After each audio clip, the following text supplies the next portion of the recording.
What's up, YouTube? My name is Revnarkov. This is a LEGO Star Wars review of set 75083 AT DP Walker.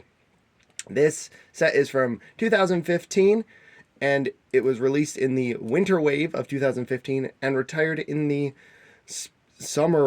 fall wave of 2015. So a very short lifespan for this set.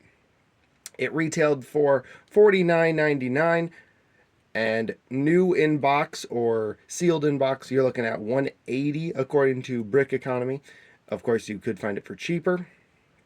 Used, you're looking at $84 to $113. I picked up my copy at my local Bricks and Minifigures for 47. Sorry, not for 47. For 60 bucks. It came with um, 3 out of 4 minifigures. It just didn't come with Agent Kallus, but I had one in my own collection, so I was able to get that. And I got this one for my birthday.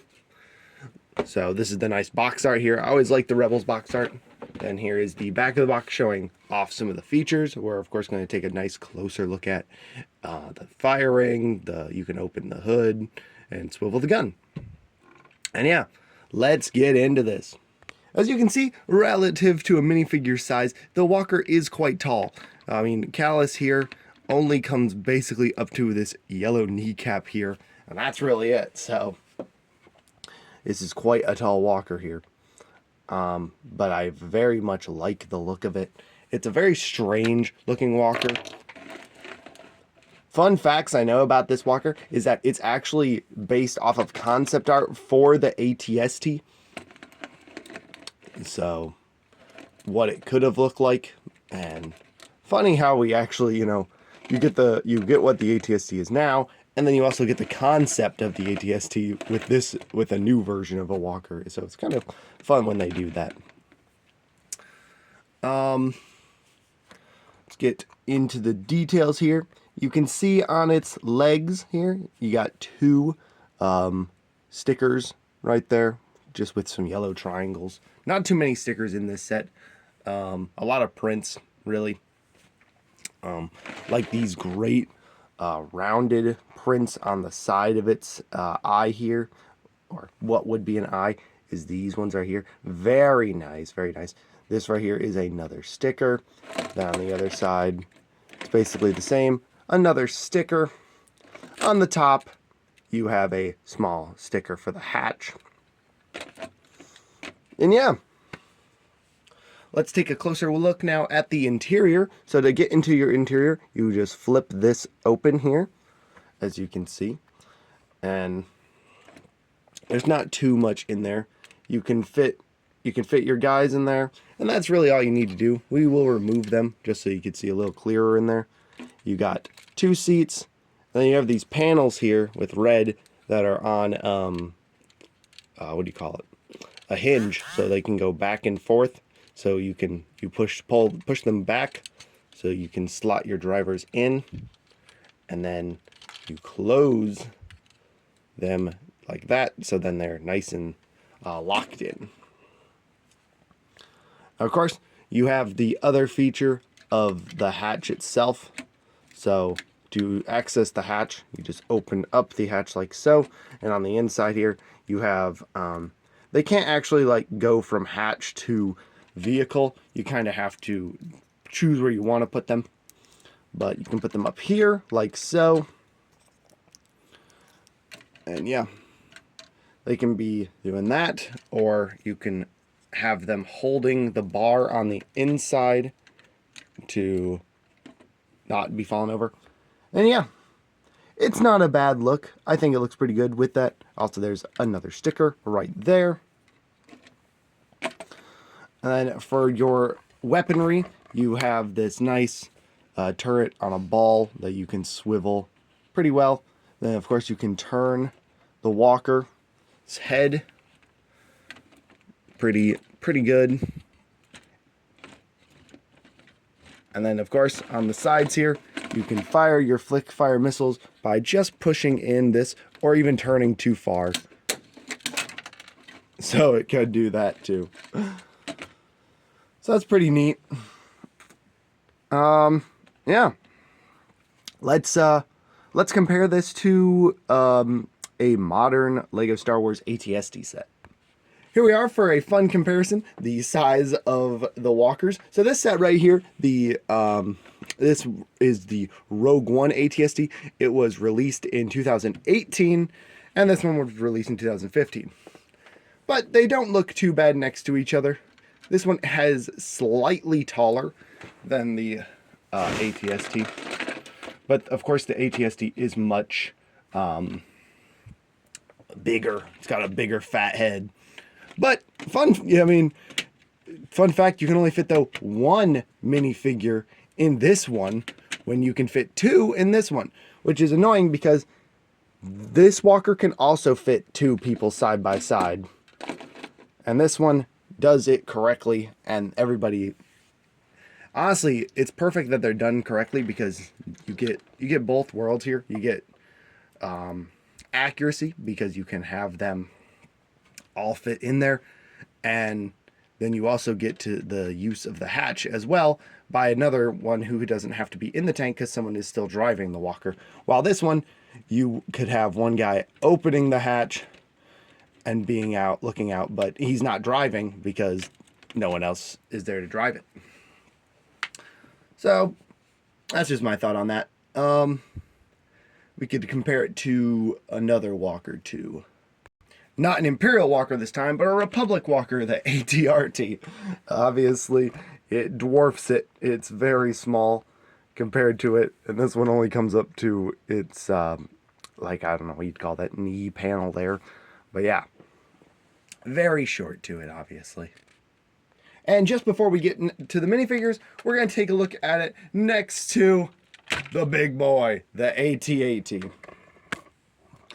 Obviously, in universe, this walker towers over it's the AT-ST, the AT-DP, and especially the AT-RT, because the AT-AT is massive in universe. So this thing is not to scale with this one. It would be more like, you know, if I change the perspective of it, it'd be more like that. That's kind of what you'd see on the battlefield. But still, it's a fun little thing to have them side by side. Now, let's take a look at your minifigures. Here he is, the reason why this set is so expensive on the aftermarket. Alexander Agent Kallus. He is quite expensive by himself. Something I really did not know till researching this video. He himself makes the set that much more expensive by himself being $47.39 according to Brick Economy, and so most people are selling him for $50-$60. So that is how the set has increased so much in value. This is a very nice torso. It's got that nice armor with the Imperial rank on it, and then his back, just not terrible, but still nice. No arm printing or leg printing for Alexander here, but pretty good figure all around. And then he's got his bow staff rifle thing, which is basically, if you've not seen this build before, it's just two standard Star Wars rifles and a lightsaber hilt smacked together and called a new weapon. Honestly, it kind of resembles the bow staff that he uses in the show, but not really. Then, of course, Kallus does have this nice helmet here with the print here, exclusive to him. He's got his face print here. He's got his grin with his sideburns. And then on the other side, he's got just a standard face. Yeah, that's kind of what I see it as, just And this one like, ah, yes, we're going to crush the rebels, you know, something like that. So let's move on to our next minifigures. The really cool minifigure, this one is my favorite. I like Kallus, yes, but this figure is much cooler. This is the let me get their name correctly here. This is the AT-DP Pilot. So I love how in Star Wars, every vehicle has its own pilot. You know, you got the hover tank pilot, you got the AT-ST driver, you have the AT-AT driver. I just love how they all have a different driver. It's kind of fun. So, and they'll have a unique look. So this one here, I really like. He's got this nice chest plate here, printed legs, printed helmet here, which they don't print this very often, but it's got the Imperial insignia on it. It just looks really good. His back is very nice. And of course, his helmet face print face, because this is supposed to be like a helmet. And if you've seen the show, you know what these guys look like.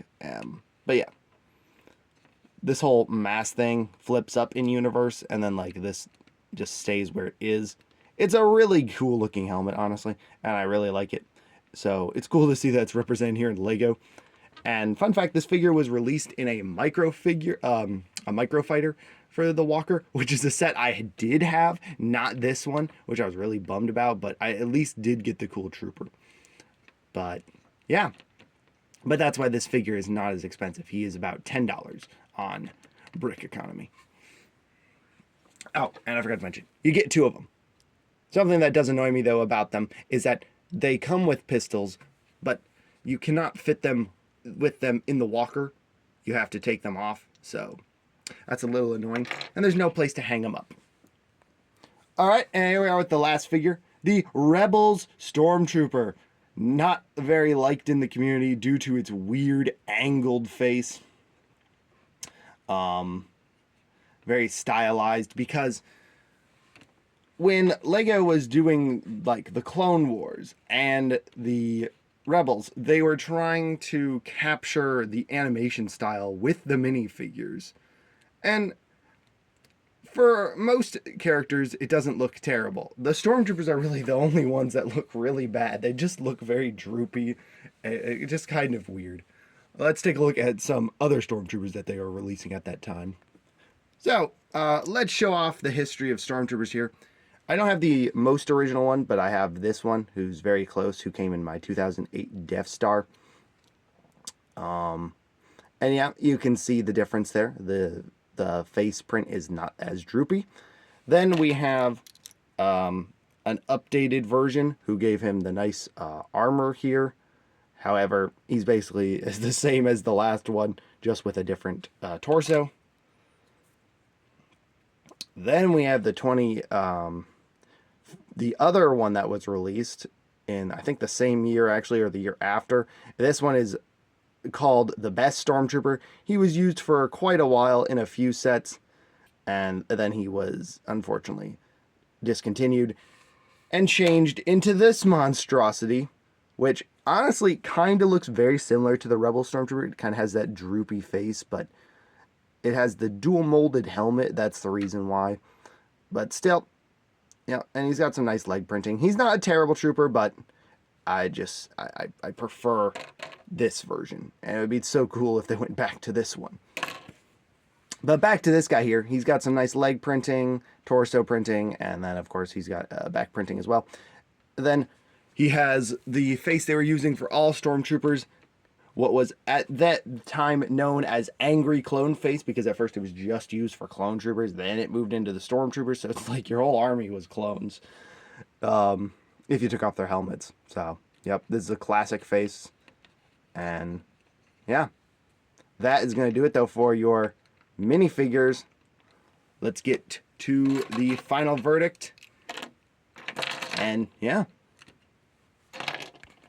No sets at the back of this instruction manual.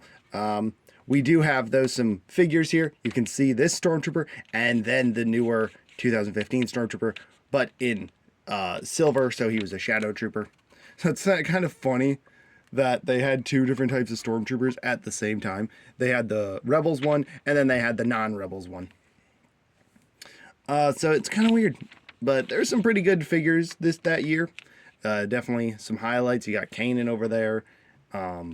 This trooper, if you know him, you know him. He's very expensive and rare, so there he is right there. And yeah, some version, the last version of Asajj Ventress before the one we got this year. Or, I'm sorry, the one we got last year. And yeah, this instruction is not in good shape. It's a very, yeah. So, that'll be it for that. Let's get to the final verdict. All right, here we are with the final verdict. I really like this set, actually.